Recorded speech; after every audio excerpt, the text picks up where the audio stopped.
What is going on, guys? My name is Kyle, aka the FM Guru, and this is the second episode of this kind of mini series we've got going on.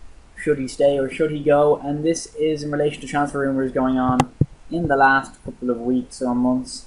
And the first episode yesterday was Luis Suarez, where we discussed Luis Suarez's potential moves to Arsenal, Real Madrid, and Liverpool, and none really worked out too well for Luis Suarez on a personal note. So today we're going to do work on Cesc Fabregas and his situation with a current bid by Manchester United and reported interest from Arsenal and whether or not he should stay at Barcelona. So kick it off with Barcelona. Use Barcelona, sim the season. This is the newest transfer update I have where there's no Thiago, but Cesc Fabregas still didn't play that many games. 17 starts in the league with 4 substitute appearances. 23 starts overall, 6 substitute appearances. A decent enough season for Fabregas. What makes it more surprising is that Barcelona didn't sign a centre midfielder to replace Thiago. So Fabregas really should have gotten more games, but they really did overwork. Busquets 46 games, Iniesta 47 games, and Xavi 36. So really, the one thing would be Fabregas is recovering currently from a torn hamstring. So and he was out for, I think it was at least a month. So really, he probably would have gotten up to about the 30-game mark. So really, it's hard to judge it with the injury that happened to Fabregas. But on an overall note, I'd say his future with the club isn't too bad. I mean, Xavi's probably coming to the end of his tenure there with injuries and so on. So, but as you can see there, Real Madrid ran away with the league, 13-point gap to Barcelona, 100 points for Real Madrid. Negredo obviously there. Sevilla still has not gone to Manchester City yet in my update, so apologies for that. But yeah, not too great a season for Barcelona there. Barcelona's I didn't go over this with any of the clubs yesterday. I will today with these teams. Barcelona won the Spanish Cup final. Lost. It says they won it, but they lost 2-1, so that's kind of weird. Neymar scoring and losing to Real Madrid again, and then they lost the Champions League final to Real Madrid. Okay, then they won the Champions League final against Real Madrid. Apparently, I have no idea. It says only one player scored, so I don't know what's going on there. No, they lost that. They lost the Champions League final to Real Madrid. Higuain scoring twice, and they must have won the cup then against Real Madrid. Okay, they lost that, and then the Spanish Cup final they won. Okay, so they won the Spanish Cup final. That's Pepe got sent off in 9 minutes. That's pretty good going. So really, and they still didn't have all the say. So Real Madrid a very decent season altogether. And the Santos was playing, so he got more of a chance than Fabregas really. So they lost the Champions League final and won the Cup final and came 13 points behind in the league. So really, it wasn't the best season overall for Barcelona. So I'll now go over Arsenal. So now we have Cesc Fabregas at Arsenal, and return to the club came to from Barcelona. Another return for Fabregas, and at Arsenal, he had a pretty decent season overall. I think 7.64 is a very good average rating across the board. 46 starts, 1 substitute appearance, 14 goals is very decent indeed. 10 goals in the league, 31 starts there. And so on a personal note, Fabregas had a very interesting season, very decent indeed, his standards. And in the Premier League, however, Arsenal 5th in the league. 1 point behind Newcastle, who seems to be starring all of my sims saved so far.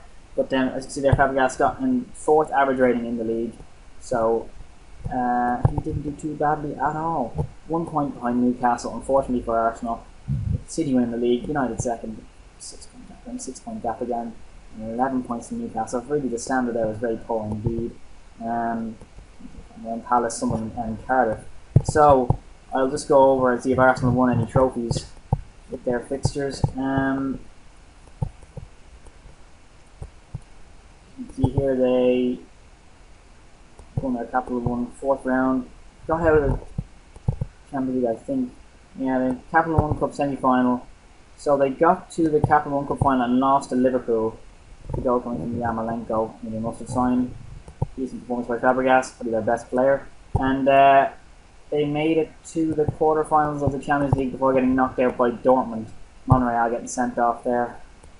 So really, overall, not the best performance. They got knocked out of the FA Cup. So no trophies for Arsenal once again.